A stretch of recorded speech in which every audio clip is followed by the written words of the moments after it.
A few months ago, I made a video called Gore the Mystic Butcher, where I took one of my recent rank ups against a bunch of different champions of the class disadvantage class, and just showing some funny interactions that they might have with the class, and some solid fights as to where I think this character's utility can shine, even with class disadvantage matchups. And today we're going to be talking about that with Luke Cage versus a bunch of skill champs, and we're going to start against Bullseye. And the big thing with this one is just showcasing Luke's really tanky. Like, he has a lot of physical resist, he has inequity of fodder with the exhaustions you're placing constantly. I don't know if I mentioned he's bleed immune, but he's bleed immune, so Bullseye doesn't do a lot of damage versus him. You can also do that funny thing with a relic to where you can extend your combo a bit and push Bullseye to SP2. And then, yeah, we just don't take a lot of damage through the block from the cards, and I'm actually going to mess up and lose like 10% of my health, because you can see right now I'm at 96, and like there was my mistake. I accidentally hit him one too many times, but we just tanked all of that, and you can see like we're still at 92% health even with all that. So the Indestructible obviously was really good there. If my Luke was a higher sig, we could have tanked even more hits on the SP1. But yeah, it's a solid fight. I mean, 80 seconds, it's not like the fastest, but we're literally class disadvantage with no evade control whatsoever. It's a Bullseye. I'm not too worried about the fight time there at all. So next up, we're fighting Killmonger. The way Luke is good for this matchup is obviously Killmonger's going to gain power every time you inflict him with a debuff, but exhaustions inherently reduce ability power rate. So whenever you place one, like you can see right now, Killmonger's power is literally going down every time. So you obviously have lower reverb coming from Killmonger. You don't want to mess it up like me and drop an SP2 right into the reverb still, because that obviously is gonna deal some damage back to you. And another thing that's worth mentioning is that the concussion will not stop the reverb damage. So you can see there I'm still eating it. I expected in the fight that it would, so I'm going to be taking a lot more reverb damage than I could if I was playing around it. But I kind of thought that the concussion would handle reverb damage. It doesn't, but it's good to know for the future. And also, we have Sunder up. Sunder reduces Killmonger's crit resistance to 0. So Killmonger has one of the highest crit resistances in the entire game.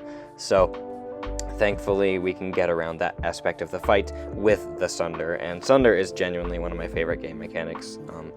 It's really good on science champs. So next up, we're going to fight a Korg. I've shown this one before in a solo video. This fight does have recoils, but I guarantee you it works without the opponent having recoils, because you just do a bunch of light intercepts. At the start of the fight, Luke Cage's light attack has very good reach, so it's not that hard to time if you're really experienced with light intercepts. There you saw me eat a hit, obviously, is just the AI decided to walk up to me, it happens. But basically, Korg also has crit resist and such, so that gets prevented by the Sunder.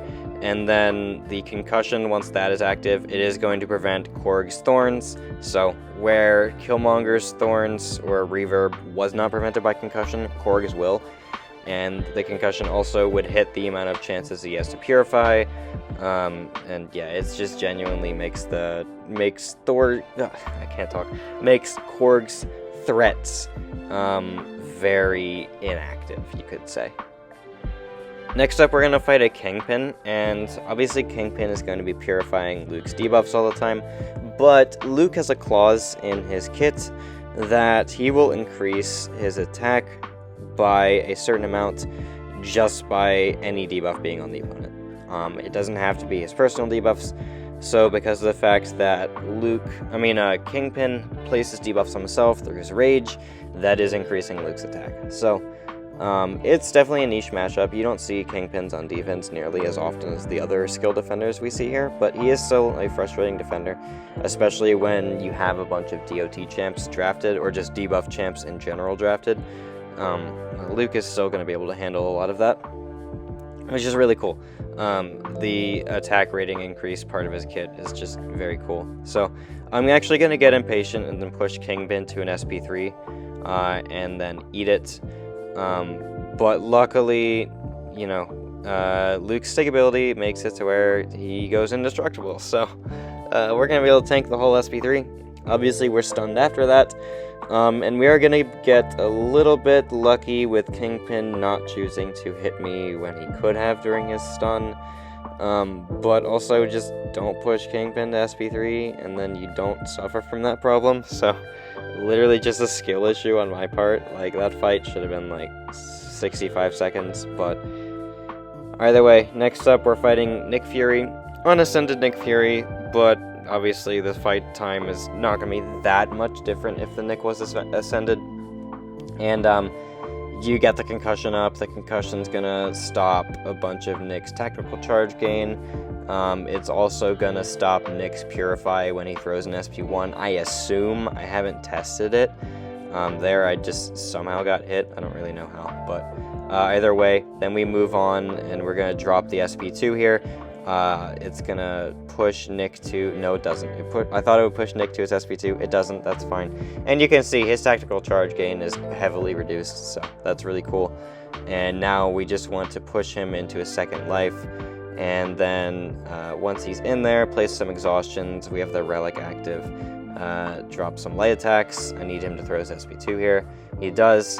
I'm gonna go for the concussion right afterwards. And yeah, place that, consumes 5 exhaustions, so it's a 75% concussion, and that's going to heavily reduce the ability accuracy of Nick, triggering his tactical charges and such. So I just need him to throw his SP2, and then he's almost dead. I'm going to go for maybe an intercept before I drop, no, I'm just going to drop the SP1. Yep, that's all I needed, and then that Nick is dead. So I hope this video was entertaining for you. Obviously, you might not want to be using Luke for a lot of these matchups, but if you're in a draft pinch, he genuinely can do them. And that's just a thing that Luke has with the skill class. There's a lot of niche matchups where he just works for. So anyway, thank you guys so much for watching this video. I hope you enjoyed, and I'll see you in the next one.